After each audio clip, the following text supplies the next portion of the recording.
이게 12년식이고요. 작년 12월에 렌트했습니다. 이제 배달도 하고 여러 목적으로 쓰려고요. BSS 시스템입니다. 배터리 시스템이요. 마일리지가 이제 퍼센티지로 해가지고 20% 정도 남으면 교체를 하게 되어 있습니다. 키로수는 약 50에서 60km 사이요. 아직 그쪽에는 좀 있습니다.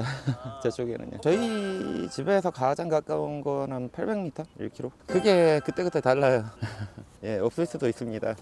통신 문제로 한 번 정도 수리를 받은 적이 있습니다. 본사에서. 한 대략 일주일에서 한 10며칠 정도 걸리는 것 같아요. 되게 오래 걸려요. 이 조향은 조금 부드러운 편이고요. 승차감은 뭐 평범하다. 아직까지 그런 건 없습니다. 일단은 금액이죠. 구동계가 체인이다 보니까 불편해요. 약간 1000km마다 장력 조절도 해줘야 되고, 이제 구동계 갈 때 나오는 비용이 대략 한 10만원 이상으로 생각하고 있습니다. 그리고 미션 오일도 포함이고요. 오일 같은 경우에는 한 5,000에서 8,000km 사이라고 하고요. 그리고 이제 구동계는 12,000에서 1만 사이라고 합니다. 15,000까지라는데 예, 장력 조절해서 쓸 수 있는 게 그 이상을 타게 되면 체인이 부러집니다.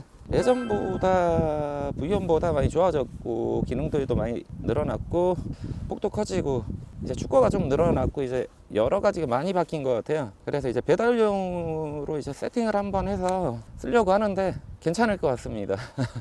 아주 좋을 것 같아요.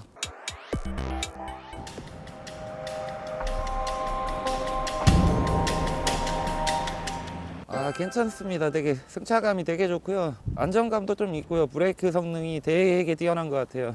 앞브레이크를 거의 쓸 일이 없을 것 같은데요. 일단은 돈이 안 나갈 것 같고요. 일단 리스다 보니까 돈이 많이 나가고, 그리고 오토바이에 대한 그런 소음 문제가 좀 많이 줄은 것 같아요. 그리고 이제 좀 부드럽다 보니까 괜찮고요. 기존 거 같은 경우에 이제 수리를 많이 하라고 하다 보니까 조금 스트레스를 많이 받습니다. 그런데 이거 같은 경우에는 이제 뭐 체인 관리 이런 거 안 해주니까 굉장히 그 부분에서 엄청 좋을 것 같아요. 승차감이 되게 좋아요. 되게 성능은 부드러우면서 이제 속력이 좀 안 주는 편이라 되게 부드럽게 나가고 탄력적으로 운행을 할 수 있을 것 같고요. 승차감은 기대했던 것보다 훨씬 좋아요. 여기서 타본 결과 되게 뭐 바닥이 뭐가 있는지를 느끼지 못했어요. 그 정도로 괜찮아요. 한 번밖에 교체를 안 해도 될 것 같아요. 주행거리는 실제로 타봐야지 알 수 있을 것 같고요.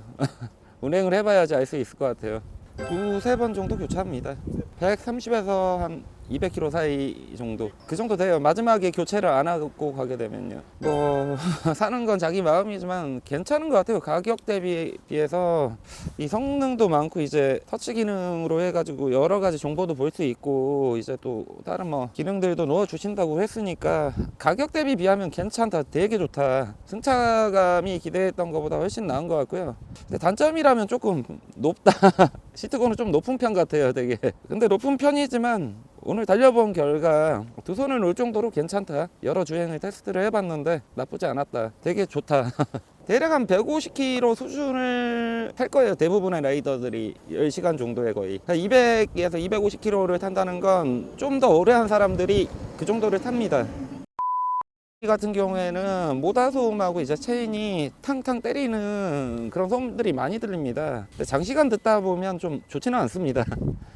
고속 주행 시에도 바람 소리만 애 같은 경우에는 들리는데, 같은 경우에는 소음이 귀 쪽으로 많이 올라오는 것 같아요. 그런 점이 되게 안 좋아요. 되게 이 단점이라면 시트고가 좀 높은 것 같고요. 나머지는 별로 없을 것 같아요. 근데 브레이크 성능이 앞브레이크를 안 써도 될 만큼 굉장히 뛰어난 걸로 보이거든요. 아까 테스트했을 때 50에서 60 사이를 달리고 일정한 구간을 두고 브레이킹을 해본 결과 감속이 잘 이루어졌습니다. 예, 다른 단점은 없을 것 같아요. 타이어가 두꺼워져서 더 좋은 것 같아요. 랑 똑같습니다. 이게 100mm에 120이잖아요. 똑같은데 승차감이 얘가 좀 더 훨씬 좋은 것 같아요. 지금 현재 타본 결과는요. 그리고 같은 경우에는 치명적으로 좀 앞진동이 심합니다. 근데 앞진동이 조금 적었고요. 그리고 같은 경우에는 브레이크가 많이 밀려요. 되게 2채널 ABS가 있다 보니까 원했던 구간만큼보다 훨씬 더 갑니다. 그런데 이게 눈길에서는 차이가 좀 더 심해질 것 같고요. 왜 그러냐면 눈길을 타보시면 30km인데도 이 앞에 세울 수가 없습니다. 계속 굴러가기 때문이죠. 많이 밀립니다. 예, 그 부분에서는 확실한 차이가 나요. 속도 감속 부분에서는 50에서 40에서 바로 브레이킹을 했을 때 즉각 반응하여서 속도가 많이 떨어졌거든요. 근데 일반적인 ABS 지금 들어와 있는 시스템은 조금 더 그냥 굴러갑니다. 속력이 1km 단위로 많이 줄다가 갑자기 이 브레이크가 착 들어가면서 정지하는 형태인 것 같은데요. 이건 제동거리가 너무 길어요, 솔직히. 원하였던 만큼의 안 나와요, 그 거리가. 아니요, 이거 탔잖아요, 되게. 아니, 이거를 1년 타보시면 다 압니다. ABS가 양날의 칼이죠, 거의.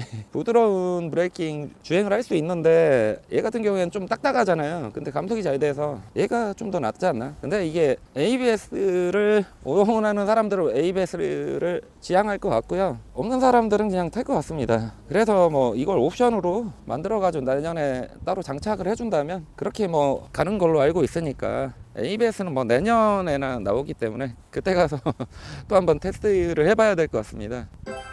이제 조금 더 많은 뭐 이 공기압 센서 같은 경우에는 아주 중요하거든요. 언제 빵꾸가 났거나 안 났거나 몰라요. 그러다 보니까 공기압 관리하기도 좋고 그렇기 때문에 여기에 넣을 수 있을 것 같은데, 공기압을 이식을 해서, 예, 그게 가장 필요한 기능입니다. 예, 대부분의 라이딩을 좀 길게 하는 사람들은 다 빵꾸 키트랑 빵꾸가 났을 때 이제 키트 그리고 공기압 채워주는 이런 걸 가지고 다닌다고 알고 있거든요. 오토바이 같은 경우는 자동차에 비해서 많은 거리를 갈 수 없다는 걸로 알고 있습니다. 그렇기 때문에 이제 공기압 센서 정도, 이제 뭐 이제 연동이 된다면 이제 카메라나 뭐 그 블랙박스가 나오는 제품으로 나왔으면 좋겠고요, 기본 옵션으로. 그리고 여기가 이제 좀 더 커져가지고 내비게이션에 안드로이드 오토라고 하죠, 안드로이드 오토 기능이 돼가지고 여기 내비가, 예, 연동이 됐으면 괜찮을 것 같습니다.